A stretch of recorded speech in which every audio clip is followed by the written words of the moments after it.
अस्सलाम वालेकुम नाज़रीन। द लास्ट ट्राइब के एक नए एपिसोड के साथ मैं डॉक्टर नजीब आपकी खिदमत में हाजिर हैं।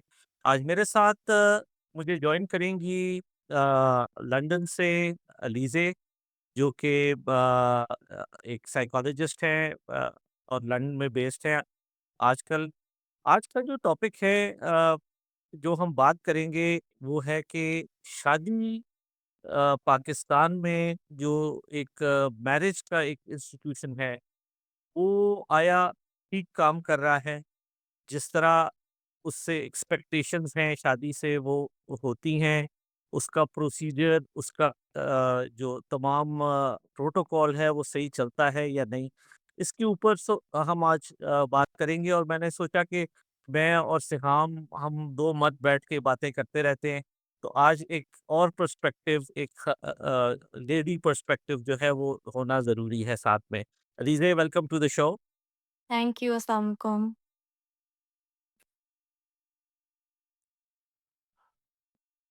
तो हाँ जी, सो बात शुरू करते हैं। अ, अरीज़े, आपके ख़्याल में अ, शादी जो है पाकिस्तान में, जो मैरिज का तरीका है, सिलेक्शन ऑफ पार्टनर्स का, सिलेक्शन ऑफ फैमिलीज़ का, आपके ख़्याल में आजकल जो हमारा एक रहा है वो कैसा है? आप उसको किस तरह देखती हैं कि is it flawed, is it good? और यानी आजकल किस तरह पाकिस्तान में मेजॉरिटी शादियाँ जो हैं वो अरेंज की जाती हैं? Look, I think it's both. It is good and bad because अगर हम ओल्ड स्कूल पर्सपेक्टिव देखें थोड़ा-सा जो कि आज भी कहीं न कहीं प्रैक्टिस होता है। अम, असूलन ड्रामे में पहले लगता था कि सिर्फ़ ड्रामों में इस तरह की चीज़ें नज़र आती हैं। But when you talk to people you realise कि नहीं, ऐसे असल में भी होता है। जैसे अम, कोई बुज़ुर्ग फ़ौत हो गए हैं तो उनकी आखिरी ख़्वाहिश होती है कि जी आप अपने कज़न से शादी कर लीजिएगा। किनके पता नहीं प्रॉपर्टी का कोई या बिज़नेस मैरिज हो रही होती है आउट ऑफ फैमिली के जी बिज़नेस पार्टनर हैं तो it is a business marriage. Then there are marriages जो कि कज़िन्स होते हैं आपस में, भाई के बच्चे होते हैं, बहन के बच्चे होते हैं कि जी सारा कुछ ख़ानदान के अंदर ही रहे।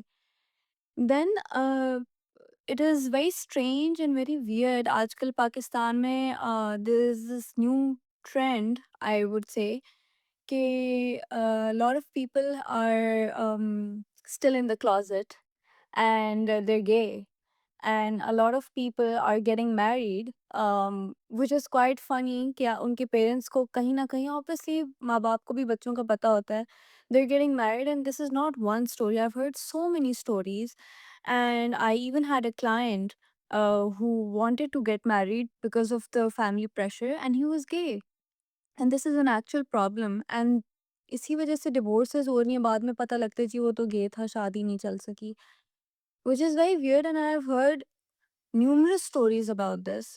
तो ये भी एक नया कोई चीज़ बाहर निकल आई है आजकल। एंड वरना अरेंज मैरिजेस डू वर्क अगर आप जज्बाती होके फैसले ना लें। जब आप जज्बात में आ जाते हैं ना कि हमारे ख़ानदान का लड़का है या देखा भाला है, तो आप बैकग्राउंड चेक नहीं कराते और आपको बस इस चीज़ पे भरोसा होता है कि जी हमने बचपन से इस लड़के को देखा है। ज़ाहिर है वो लड़का जो है या वो लड़की जो है, वो बचपन से आपको अपना असली रंग थोड़ी दिखाएगी, आपको उसकी हरकतों का थोड़ी पता है। तो वो ये जज़्बाती फ़ैसले होते हैं, आई थिंक वो उस लिहाज़ से थोड़ा बुरा होता है। लेकिन अगर आप सही बैकग्राउंड चेक करें and if you consider your child's happiness और चाइल्ड का फ्यूचर आप कंसिडर करें और उस बेसिस के ऊपर आप डिसीज़न लें, ना कि आप अपनी बाकी एक्सटर्नल फैक्टर्स के बेसिस पे लें, I think that works out. वो ज़्यादा बेहतर होता है। मेरे ख्याल में बहुत सारे पॉइंट्स आपने एक साथ टच कर दिए हैं और सब बड़े इम्पोर्टेंट पॉइंट्स हैं। और इनको ज़रा एक-एक करके वो करते हैं। पहले आते हैं ज़रा फैमिली बैकग्राउंड की तरफ। अ, आपके ख़्याल में अलीज़े, किसी भी शादी में फैमिली बैकग्राउंड को चेक करना और उसको एक उसके ऊपर डिसीजन लेना कितना इम्पोर्टेंट है? लाइक अगर हम 10 पॉइंट्स देते हैं शादी को, तो उसमें से फैमिली बैकग्राउंड और कंपैटिबिलिटी फैमिलीज की उसको कितने नंबर देंगी आप? I think compatibility of families and family background in my eyes are two different things.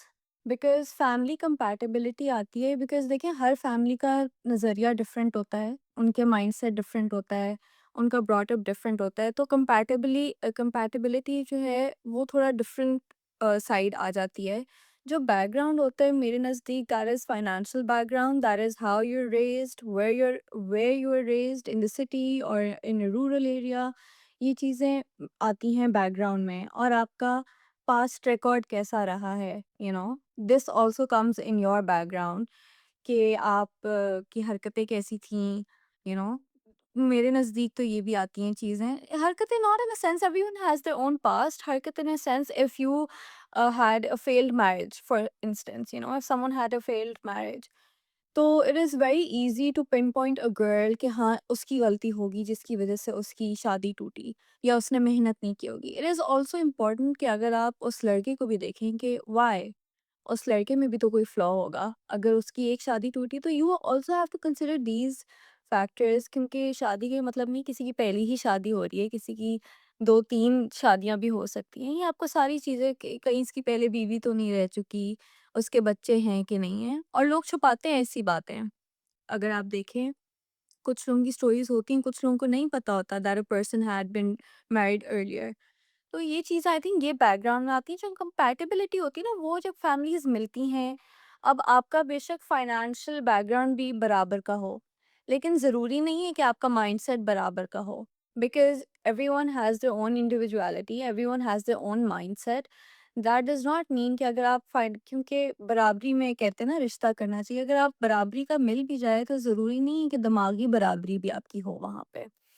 This is what people don't तो understand. क्या ये ज़रूरी है? बिल्कुल सही। एक क्या ये लिहाज ज़रूरी से है कि ज़रूरी है, दिमागी बराबरी होनी चाहिए? एक लिहाज से ज़रूरी है, because the person you will marry or you want to marry, he or she belongs to that family जहाँ का माइंडसेट थोड़ा-सा डिफरेंट है आपसे, आपकी फैमिली से। तो एक तरीके से उसका भी तो माइंडसेट अपने पेरेंट्स जैसा ही होगा कहीं न कहीं, ठीक है? Because he has been raised with those values, उसका वो बड़ा उस हाउसहोल्ड में हुआ है। तो that does reflect on the person. तो वो ऑब्वियसली थोड़ा-सा मैटर इसलिए करता है क्योंकि आपको ये सोचना होता है कि आपने इसके साथ पूरी लाइफ़ गुज़ारनी है। Are you willing to take that risk? Risk कह लें या अपॉर्च्युनिटी कह लें, it can be for the good or bad. तो are you willing to do that? Are you willing to compromise? Are you willing to have are you willing to follow his mindset? Because obviously आप 2 अलग रास्तों पे एक शादी तो नहीं चला सकते। That is pretty difficult. तो ये चीज़ें कंसिडर करनी बिल्कुल चाहिए, और हुँ। आप education also really matters. Education plays a big role compatibility में ख़ास तौर पे, बिकॉज़ देखें, अगर आप एजुकेटेड नहीं ये हैं। जो एजुकेशन पे आपने ये जो एजुकेशन की बात की है, अ, इज़ दिस प्रोफेशनल एजुकेशन कि कम से कम उसने मास्टर्स किया हो या कम से नो। कम उसने एक बैचलर्स किया हो, या ये किस किस्म की एजुकेशन है जिसकी कंपैटिबिलिटी की बात है यहाँ पे? सो देखें, 2 तरह की एजुकेशन होती है। एक हुँ, एजुकेशन होती है जो आपको ग्रूम करती है, ठीक है? जो अगर आपने हुँ। मास्टर्स ना भी किया हो, बैचलर्स ना भी किया हो, आप you get educated in your daily life through people, through studies, through your profession in different ways. एक होती है प्रोफेशनल एजुकेशन, होती वो एजुकेशन ही है, लेकिन आप उसको कैटेगराइज डिफरेंट तरीके से करते हैं। जो प्रोफेशनल एजुकेशन होती है ना, वो that is your route to your career, right? लेकिन जो आप वैसे अगर आप राइट। एजुकेशन को देखें और प्रोफेशनलिज्म को आप साइड पे रख दें, एजुकेशन का मतलब ये है कि आपके ख़ानदान ने आपको कितना एजुकेट किया, आपकी तमीज़ में, आपके ब्रॉटअप में, आपकी वैल्यूज़ में, आपके स्कूलिंग एजुकेशन कितनी अच्छी है। क्योंकि अगर आपने स्कूल में पढ़ाई की, obviously you get exposure by meeting people, by talking to your teachers, by learning new stuff, तो आपको वो एक्सपोज़र भी आपका बहुत ज़रूरी होता है। तो इस तरह की जो हुँ, एजुकेशन होती है ना, ये आपके लिए as a person it's very important. It helps you groom, it helps you learn different things, different mindsets. आप डिफरेंट लोगों के साथ कम्युनिकेट करते हो, बाहर आप हर बंदे से डिफरेंट चीज़ सीखते हो कि नहीं यार, हमारा माइंडसेट ऐसा नहीं है सिर्फ, दिस इज़ ये पत्थर पे लकीर नहीं है। और भी लोग हैं, डिफरेंट फैमिलीज़ के लोग हैं, उनके सोचने का तरीका डिफरेंट है, उनके बात करने का तरीका डिफरेंट है, तो यू लर्न। तो वो एजुकेशन जो होती है वो आपके लिए बहुत ज़रूरी, जो प्रोफ़ेशनल होती है ना एजुकेशन, वो सिर्फ़ आपके करियर में ही हेल्पफुल रहती है। वो ये कहना कि अगर मैं इतना बिल्कुल ठीक। आई पढ़ा-लिखा थिंक हूँ या पढ़ी-लिखी हूँ, लेकिन आप में तमीज़ ना हो, बेसिक एटिकेट्स ना हो, आप अच्छे इंसान ना हो, तो there is no use of that education. बिल्कुल ठीक। आई थिंक बड़ी पते की बात और बड़ी अच्छी बात की आपने। अ, एक छोटा-सा क्विक मैं चाह रहा हूँ आपसे आंसर ले लूँ कि ऐज आपके ख़्याल में कुछ इम्पोर्टेंट होती है कि आप समझती हैं कि एक स्पेसिफिक ऐज में शादी होनी चाहिए लड़के-लड़की की या किसी भी ऐज में हो जानी चाहिए? यानी ची स्टार्ट आजकल से? आजकल एक रिवाज है छोटी एज में शादी करने का, बट मैं उसके personally speaking and looking at other people also, I would not recommend that कि आप 20-21 की एज में you're getting your children married. It's क्योंकि आप उस टाइम आपको एक्सपोज़र नहीं होता, आपको आप अपने आप को ही उस टाइम डिस्कवर कर रहे होते हो। आपकी इतनी वो प्रॉब्लम्स होती हैं, और फिर इतनी छोटी एज में parents also want to help you कि आपकी मैरिज ठीक चले। वो इतनी ज़्यादा हेल्प मिल जाती है दैट वो मैरिज चल नहीं पाती फिर। यू नो तो वो आई थिंक कि वो एक छोटी एज होती है, उसमें आप पढ़ें, आप इंजॉय करें ज़िंदगी। शादी के लिए इतने साल पड़े, आप जब एक आपको खुद लगे कि आप मेंटली उस स्टेज पे हैं, आप मैच्योर हो गए हैं उतने, या आपको लगता है कि आप खुद स्टेबल हैं, अपने आप को you're confident within yourself, then I think you should get married. But marrying before the age of 24, 23 is like, I don't think that should happen. प्यारे नाज़रीन तो आपने देखा कि अदीबे जो कि एक साइकोलॉजिस्ट भी हैं, वो ये बड़े क्लियरली कह रही हैं कि 23-24 से पहले शादी जो करना चाहती हैं ख़वातीन या मर्द, वो ज़रा इसको रिकंसिडर करें क्योंकि ये इस वक़्त जो है मैच्योरिटी के वो लेवल्स नहीं हम एक्वायर कर पाते। तो एक ये पॉइंट जो है वो आज हमें बड़ा अच्छा मिल गया है। अच्छा क्या हमें पाकिस्तान में क्वालिटी मैरिजेज़ यानी कि ये सब चीज़ें सोच के मैरिजेज़ आपके ख़्याल में होती हैं या फिर बस किसी को कोई पसंद आ गया, किसी की अम्मी को कोई लड़का पसंद आ गया, किसी के अब्बू को कोई लड़की पसंद आ गई, उसने कहा जी कर दो। आपके ख़्याल में ये सब रिसर्च हो रही है पाकिस्तान में या नहीं हो रही? और अगर हो रही है तो अच्छी बात है, अगर नहीं हो रही है तो होनी चाहिए या नहीं होनी चाहिए? अनफॉर्चुनेटली नहीं हो रही इतनी, जो होन जितनी होनी चाहिए नहीं हो रही। प्यार हो जाता है, प्यार में लोग अंधे हो जाते हैं, जैसे कि कहते हैं। तो मसला ये है, I mean that is the case, so या प्यार में हमको समझ नहीं आता लोगों को कि नहीं यही है, इनके बगैर हम नहीं रहेंगे, और बस आप मेरी यहीं शादी करा दें। ये लव मैरिजेस में हो रहा है, अरेंज मैरिज में हो रहा है, पेरेंट्स डिसाइड करें नहीं यही है, क्योंकि हमने बस कह दिया तो वो पेरेंटल ईगो आ जाती है कि नहीं इन्हीं से आपने शादी करनी है, और वो वहाँ पे इसलिए बैकग्राउंड चेक नहीं होते, होने चाहिए। When you're even in if you're in love with someone, you need to know कि वो कैसी फैमिली से बिलोंग करता है। You need to know whether आपका और उसका माइंडसेट सिमिलर है कि नहीं है। आपके finance why I'm emphasizing on financial status, बराबरी होनी चाहिए। I'm not looking down upon anyone, क्योंकि इट रियली मैटर्स। जब आप 2 डिफरेंट फाइनेंशियल बैकग्राउंड से आते हैं, तो आपका उठना-बैठना, सोचना, बोलने का तरीका उस पे भी बहुत डिपेंड करता है, और प्रॉब्लम्स यहाँ से अराइज़ होती हैं। So please do consider your financial backgrounds as well and the other persons as well. ये लव मैरिज में नहीं, मैं 2 सूखी रोटियाँ खा लूँगी और मेरी ज़िंदगी चल जाएगी, ऐसे बिल्कुल भी नहीं होता। You need to consider every single thing. और मैं हर लड़की को और हर लड़के को ये कहना चाहूँगी कि नेवर बी सो इमोशनली और financially dependent on your partner, on your friends और on your family members.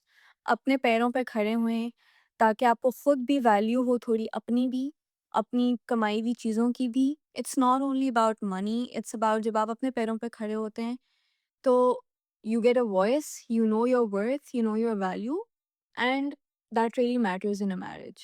To be honest. और कोई अपने लिए सिक्योर पार्टनर्स ढूँढें, ये नहीं कि वो मुझसे प्यार करता है तो कोई बात नहीं, वो मुझे कमरे में बेशक बंद कर दें, ऐसे नहीं होता। ये प्यार मोहब्बत की शादियाँ इस तरह नहीं चलती हैं, चल भी नहीं सकती हैं। You need to stand your ground. You need to speak up for yourself in a very polite manner, in a respectful manner, और you need to respect each other. कि आपने अगर मुझे इस तरह पसंद किया है तो फिर you asked for it basically. You knew who I was before you got married to me. तो ये एक अंडरस्टैंडिंग होनी चाहिए। और अरेंज मैरिजेस ये जो पेरेंट्स करा देते हैं कि नहीं मैंने कह दिया, after all that's your child, you need to think कि क्या मैं इस बच्चे के लिए सही डिसीजन ले रहा हूँ या ले रही हूँ? क्या ये लड़का या लड़की मेरे बच्चे के लिए ठीक होगा कि नहीं होगा? आई थिंक अपनी थोड़ी-सी ईगो साइड पे पेरेंट्स को भी करनी चाहिए और सोच समझ के ऐसे फैसले करने चाहिए और जज़्बाती होके नहीं करने चाहिए। हमारी असल में बहुत जज़्बाती कौम है, तो हम फैसले भी जज़्बाती किस्म के करते हैं। आई थिंक उसके ऊपर थोड़ा-सा कंट्रोल करके रैशनली डिसीजंस लेने चाहिए। बिल्कुल सही। तो बिल्कुल बात जो है इसमें बहुत दम है और ये बात हमें ज़रूर सोचनी चाहिए। और मैंने तो ये भी देखा है कि जब ये वक़्त आता है शादी का तो बहुत सी जगह पे ईगोज़ जो हैं वो ऊपर आने लगती हैं। पेरेंट्स की भी, बच्चों की भी और कई तो रिश्तेदारों की भी बीच में घुस जाती है ईगो। वो सब के सब ही इस चीज़ में छलांगे मार देते हैं कि हमसे नहीं पूछा, हम तो ऐसा चाहते थे, हमें तो इन्होंने पूछा नहीं, हमें इन्वॉल्व नहीं किया, हमसे कोई राय नहीं ली, इस किस्म की बातें बहुत सी आ जाती हैं जो मेरे ख़्याल में इतनी रेलेवेंट नहीं है। लेकिन पेरेंट्स और फैमिलीज़ और इनको ज़रूर जो है वो एक अपनी लाइन में रहते हुए इवैल्यूएट ज़रूर करना चाहिए जैसे कि आप कह रहे हैं। अच्छा, शुरू में आपने एक बात की कि आजकल एक नया फिनोमेना देखा जा रहा है जिसमें boys and girls, mostly boys are not clear about their gender, their sexual orientation। तो ये चीज़ जो है वो और उसके बाद भी वो प्रेशर में आके शादी कर लेते हैं। तो अगर इस किस्म का कोई केस हो, कोई लड़का या कोई लड़की ये सोच रहा हो कि उसका एक लेट्स से एक अल्टरनेटिव लाइफ़स्टाइल है, ये बड़ी मुश्किल बात है जो मैं कर रहा हूँ और मेरे ख़्याल में पाकिस्तान में अभी ज़्यादातर लोग इससे रिलेट नहीं कर पाएँगे। लेकिन ऐसा हो रहा है, जैसे कि आपने भी बताया कि ऐसा हो रहा है। तो अगर ऐसे किसी को शक हो अपने बारे में और वो अपने बारे में ये सोच रहा हो या सोच रही हो कि मेरी जो ओरिएंटेशन है वो यू नो कॉमन लोगों की तरह नहीं है, तो उसको क्या करना चाहिए? What do you suggest?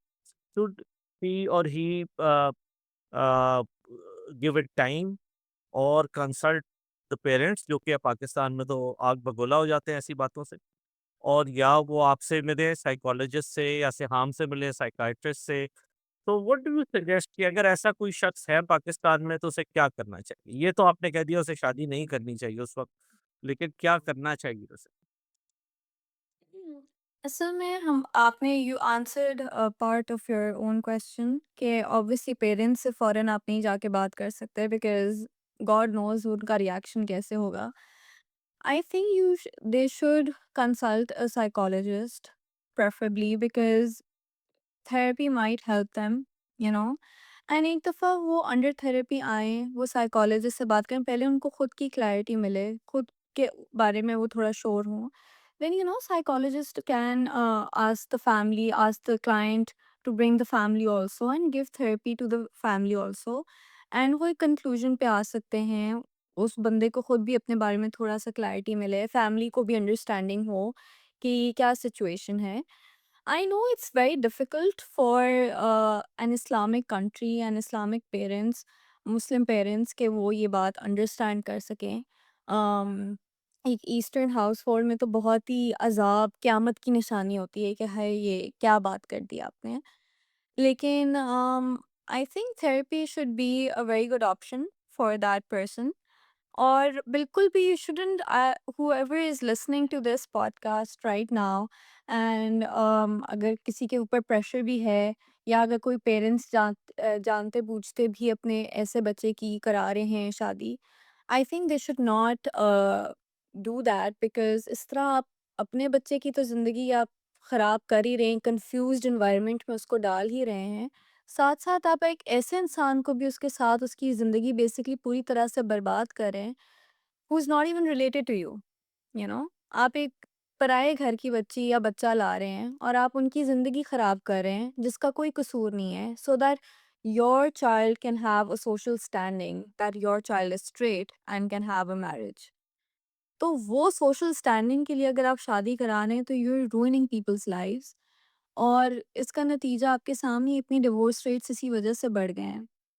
So it's better कि आप इस चीज़ के ऊपर काम करें पहले, rather than just pushing your forcing your child कि नहीं तुम शादी करो, कि ये बात बाहर नहीं निकल सकती। So I think that's very wrong, and ये बिल्कुल भी नहीं होना चाहिए। आप थेरेपी कंसिडर करें, आप फैमिली को लेकर आएँ, आप पहले explore yourself, get to know yourself first, get to know your child first, and then you should make such decisions. ये जल्दबाजी में नहीं होने चाहिए। Very good.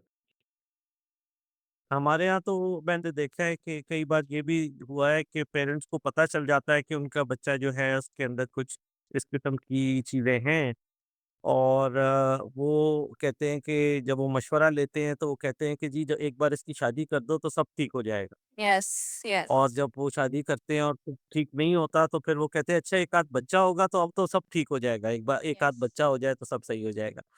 तो बिल्कुल ये चीज़ें जो हैं इनको ये जो कमिटमेंट्स हैं शादी की वो लाइफ लॉन्ग कमिटमेंट्स हैं, तो इनको इस तरह एक्सपेरिमेंटल उसमें नहीं करना चाहिए, और अगले की ज़िंदगी से भी नहीं खेलना चाहिए, अपनी बच्चे की भी ज़िंदगी का ख़्याल करना चाहिए। हुँ। बिल्कुल ठीक बात है। अलीज़ा, क्या हम इस कन्वर्सेशन को समराइज़ कर सकते हैं कि आप मुझे पॉइंट्स में बता दें कि सबसे पहले कि हमारी पाकिस्तानी जो मैरेजेज़ हैं उनकी डिक्लाइन और फेलियर की जो वजूहात हैं, वो क्या-क्या हैं? और आपके नज़दीक उनको ठीक करने के मोटे-मोटे तरीके जो हैं, वो क्या-क्या हमें माइंड में रखने चाहिए? तो वजूहात क्या हैं कि पाकिस्तान में मैरिज जो है वो अब उतनी पायदार, उतनी लॉन्ग लास्टिंग नहीं हो पा रही। तो क्या वजूहात हैं और क्या उसकी हल होने चाहिए? So a quick summary from you would be very good here. तो कुछ वजूहात तो ये हैं कि एक तो पेशेंस लेवल नहीं है। पेशेंस लेवल की वजह से आप नहीं है इतना, तो आप कॉम्प्रोमाइज़ नहीं करते, जो बेसिक छोटी चीज़ों पे आप कॉम्प्रोमाइज़ नहीं करते, पहली तो वजह वजह ये है। दूसरी वजह ये है कि फैमिली को इन्वॉल्व कर देना, 2 लोगों की शादी में, पूरा ख़ानदान इकट्ठा करके कि आप अपनी राय बताएँ, आप अपनी राय बताएँ कि मैं इस मसले को कैसे ठीक करूँ। वो सबसे बड़ी वजह है। Never involve your family in your personal matters, may it be your parents. And तीसरी वजह ये है कि जी, ये आजकल एक नई वजह फैली हुई है, लेकिन ये वजह है कि men have become women and women have become men, which is women are wearing the pants in the relationship. No, actually, it is true. And I was recently listening to another psychologist as well, a male psychologist. And he was actually, he was also pointing this out, that this is an actual problem. कि औरत जो है, she is the decision maker, वो decisions बना रही है, वो घर चला रही है, वो काम कर रही है, वो सब कर रही है, लेकिन जो मर्द है, उसके उसके औरतों वाले नखरे शुरू हो गए हैं कि तुम मुझे मनाओ, तुम ये करो, तुम वो करो, जो जिस तरह you need to treat a woman, like आप हमेशा सुनते आते थे कि वो एक फ्रैजाइल सी एक मखलूक है, एक औरत, और वो उसको अब डेलिकेट चीज़ है। आजकल मर्द उस तरह बन रहे हैं, और ऐसे I have seen clients like this as well. So this is, I think this is becoming a big problem now कि रोल्स ही चेंज हो गए हैं पूरी तरह से। सो वो एक बहुत फनी भी चीज़ है, लेकिन इंटरेस्टिंगली इट इज़ देयर। ये 3 चीज़ें बहुत इम्पोर्टेंट हैं, और इनको ठीक करने का तरीका ये है, देखें, पेशेंस लेवल लाना अपने अंदर बहुत ज़रूरी है। Everything can not go according to one person in the relationship. A very beautiful saying, or someone was saying it in another podcast as well, कि कभी-कभी एक बंदे को 80% देना चाहिए, दूसरे को 20, कभी दूसरे को 80, कभी दूसरे को 20, कभी दोनों 50 पे। कभी ऊपर-नीचे हो जाता है, इट्स ओके, आप बैलेंस आउट कर लेते हो बिकॉज़ आप एक यूनिट हो, 2 लोग 2 पीपल आर मेकिंग 1 यूनिट। तो कभी-कभी ऊपर-नीचे हो जाता है ये, और जताना भी नहीं चाहिए कि मैंने तुम्हारे लिए तब ये किया था या तुमने मेरे लिए ऐसे नहीं किया, मैंने तो किया था। नो, आई थिंक इस तरह की जब बातें आ जाती हैं, आप में पेशेंस नहीं रहता और आप कहते हो कि हर चीज़ मेरे हिसाब से चले, तो that is when the marriage goes down the drain. दूसरा, फैमिली को प्लीज़ मत इन्वॉल्व करें, अपने दोस्तों को, अपने घर वालों को, अपनी पर्सनल ज़ाती कमरे की प्रॉब्लम्स मत बताएँ, कमरे से बाहर लड़ाई ना निकालें। क्योंकि जब आप करते हैं ना, हर किसी का अपना मैरिटल एक्सपीरियंस रहा होता है। आपका उनकी तरह का एक्सपीरियंस कभी हो नहीं सकता, ना उनका आपकी तरह का हो सकता है।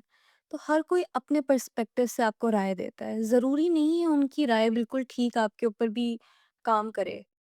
सो और फिर लोगों को वो क्योंकि थर्ड पर्सन होते हैं, they are not in your shoes, वो दुनिया जहान की आपको एडवाइस देंगे जो शायद अपनी वो खुद भी ना इम्प्लीमेंट करते हैं उसके ऊपर, यू नो। तो प्लीज़ आप हर बंदे को ला के अपनी प्रॉब्लम्स की खिचड़ी मत बनाएं, अपनी प्रॉब्लम्स खुद सॉल्व करना सीखें। माँ है, बाप हैं, बहन है, भाई हैं, दोस्त हैं, और कुछ भी नहीं होगा जब आपकी लड़ाई ठीक हो जाएगी, उनका पर्सपेक्टिव आपके पार्टनर के बारे में बदल जाएगा, and then you can't fix that. So never do that. And तीसरी चीज़, प्लीज़ वुमेन एंड मेन अपने रोल्स के बारे में आप सोचें कि आपके रोल्स क्या हैं इन रिलेशनशिप, फॉलो देम। ये नहीं कि मैं जो हूँ, मतलब ये जो रोल्स रिवर्स हुए हैं आजकल मर्द औरत के, जो नखरे और मर्दों के ज़्यादा होते जा रहे हैं, संभाल उनको औरतें रही हैं। I think work on that, मतलब this is quite funny as well, लेकिन work on that, don't do that. अपने रोल्स के ऊपर फोकस करें, जो आपके रोल्स बनते हैं आपकी मैरिज में, उनको निभाएँ सही तरीके से और अपनी मैरिज की रिस्पेक्ट ना खोएँ। You know, do not disrespect your बहुत मैरिज अच्छी बात। Inside your room and outside your room. नाज़रीन, आप लोगों को बहुत से कुछ पॉइंट्स जो हैं हमारी इस ब्रीफ डिस्कशन में मिले होंगे, और प्लीज़ इनको अपने माइंड में रखें, इनके बारे में सोचें। ये जो फैसला है शादी का, हम देख रहे हैं कि पाकिस्तान में आस्ता-आस्ता और बहुत अ एक पैटर्न के मुताबिक खराब होता जा रहा है, और चीज़ें जो हैं वो वैसी नहीं रहीं जैसे पहले थी। पहले भी हम जैसे लोग क्योंकि पॉडकास्ट नहीं करते थे, तो इसलिए पहले का हमें पता नहीं चलता था, लेकिन शायद पहले भी ऐसा ही होता था। लेकिन अब तो हालात काफ़ी ख़राब हैं। तो आज की डिस्कशन से आप लोगों को जो मुफ़ीद मालूमात मिली हैं, उनको ज़रूर सोचें और डिस्कस करें। कोई क्वेश्चंस हैं तो हमें ज़रूर बताएँ, और ताकि हम आपकी इन क्वेश्चंस को लेके आगे मज़ीद बातचीत करें और आपके लिए और अपने लिए, दोनों के लिए रास्ता निकाल सकें। तो नाज़रीन, अपना ख़्याल रखिएगा। आज की बात को हम यहाँ पे ख़त्म करते हैं। जल्दी द लास्ट टाइम के एक नए एपिसोड के साथ फिर हाज़िर होंगे। अपना ख़्याल रखिएगा। डॉक्टर नजीब इस्लामाबाद से, और Adeel Eliza from London. London से आप आपसे इजाज़त लेते हैं। अपना ख़्याल रखिएगा। अस्सलाम वालेकुम। अल्लाह हाफ़िज़।